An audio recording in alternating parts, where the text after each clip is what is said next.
Hello everyone, welcome to Learning Tree. तो आज हम शुरू करेंगे पार्ट 4 जो कि क्लास 9 द पोट मेकर। ठीक है, तो ये लास्ट पार्ट है। द नेक्स्ट ईयर, इस पैराग्राफ से शुरू करेंगे। The next year when Sentila mature हो गई, बड़ी हो गई, अकॉर्डिंग टू कस्टम, परंपरा के अनुसार, she was sent to stay for some nights in one of the girls dormitories. Dormitories बोलते हैं large room containing many beds as in the hostel. Hostel होता है जैसे जिसमें बहुत सारे बेड्स होते हैं, बिल्कुल वैसे ही बड़ा सा रूम होता है जिसमें बहुत सारे बेड्स होते हैं। तो वहाँ का कस्टम ऐसा था कि लड़कियों को कुछ दिनों के लिए डोमेट्री में, छात्रावास में भेजा जाता था। तो परंपरा के अनुसार, कस्टम के अकॉर्डिंग वही हुआ। उसको कुछ दिनों के लिए वहाँ पर गर्ल्स डोमेट्रीज में भेजा गया, supervised by a kind middle-aged widow, जिसका सुपरवाइज करती थी, जिसकी देखभाल, उस डोमेट्री की देखभाल करती थी एक काइंड, बहुत दयालु, मिडल एज की एक विडो मतलब विधवा lady, whom the girls called Anula, girls जिनको अनुला बोलती थी, और आंटी ओनुला मतलब aunty. She had heard of the discord in Sentila's family. Sentila की फैमिली में जो डिस्कर्ड बोलते हैं, एरिमेंट, जो जब दो लोग एग्री ना हो। जैसे हमने देखा सेंटिला पोट मेकिंग सीखना चाहती थी, उसकी मदर इस बात से एग्री नहीं थी, तो मतलब वहाँ पर डिस्कर्ड था, मतभेद जिसको आप हिंदी में कहते हैं।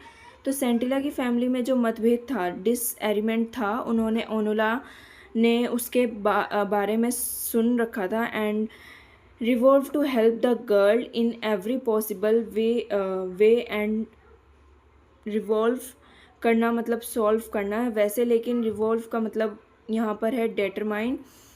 उन्होंने फर्मली डिसाइड किया, निश्चय किया कि वह उस लड़की की हेल्प करेगी हर पॉसिबल वे में, जितना उनसे हो सकेगा, हर संभव तरीके से वो उस लड़की की मदद करेंगी।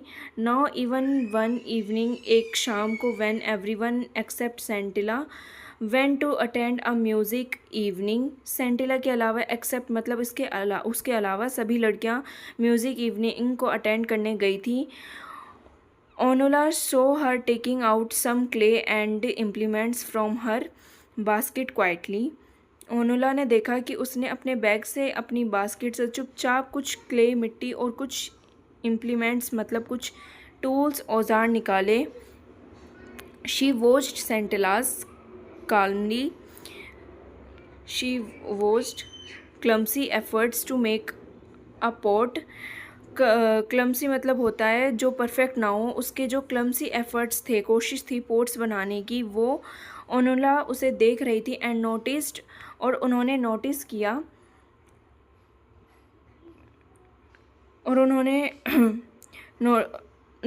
नोटिस किया, देखा, दैट सेंटिला वॉज टू टेंस, कि सेंटिला बहुत टेंस थी, बहुत घबराई हुई थी, नर्वस थी। एज अ रिजल्ट, जिसकी वजह से the clay seemed unable to और unwilling to yield the right shape, क्योंकि वो बहुत नर्वस थी, इस वजह से क्ले को सही शेप देने में अनेबल होना मतलब कोई काम ना कर पाना, इसलिए वह मिट्टी को सही शेप नहीं दे पा रही थी।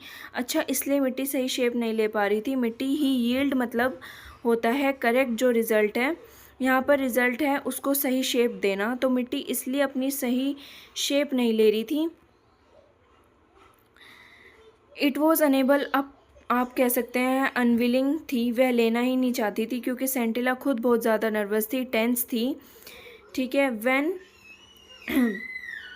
when Sentila wearily let the misshapen lump fall flat on the ground, wearily मतलब होता है टायर्डली, थक कर, जब सेंटिला ने थक कर जो मिस शेपन, जिसकी शेप परफेक्ट नहीं थी, उस लंप को एकदम से फॉल फ्लैट, वो बिल्कुल सीधा नीचे गिरा, ग्राउंड पर गिरने दिया उसने, मतलब जब वो उस मिट्टी को, लंप को नीचे गिरा देती है, मिट्टी का लंप जो बिल्कुल शेप जिसकी बिगड़ी हुई थी, वो उसको ज़मीन पर गिरा देती है। थक कर ओनुला वेंट टू हर, ओनुला उसके पास जाती है, एंड सेड, और कहती है, डोंट वरी, चिंता मत करो, लिटिल वन, चिंता मत करो छोटी लड़की, I shall teach you how to make a perfect pot, मैं तुम्हें सिखाऊंगी कि एक परफेक्ट पोट कैसे बनाना है। सेंटिला वॉच्ड इज अमेजमेंट मतलब एक मिनट।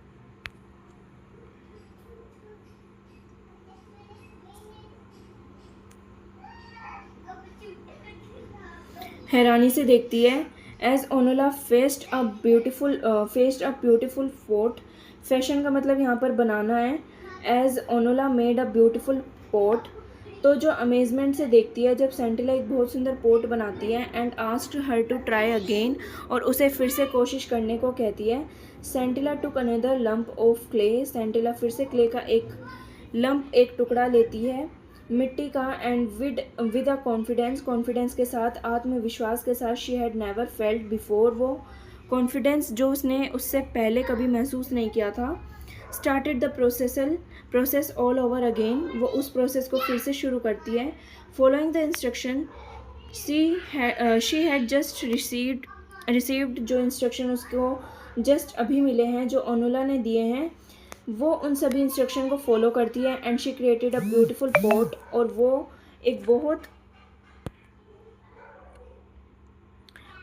एक बहुत सुंदर पॉट बनाती है। व्हेन वॉज इन, जब वो बन जाता है। शी सेट देयर, वो वहाँ बैठती है। एडमायरिंग हर वर्क, एडमायर करना मतलब तारीफ़ करना, अपने काम की तारीफ़ करती है। बट ओनोला सेट, लेकिन ओनोला कहती है, the mouth of the pot is all wrong, इसका जो मुंह है वो सही नहीं है, बिल्कुल गलत है।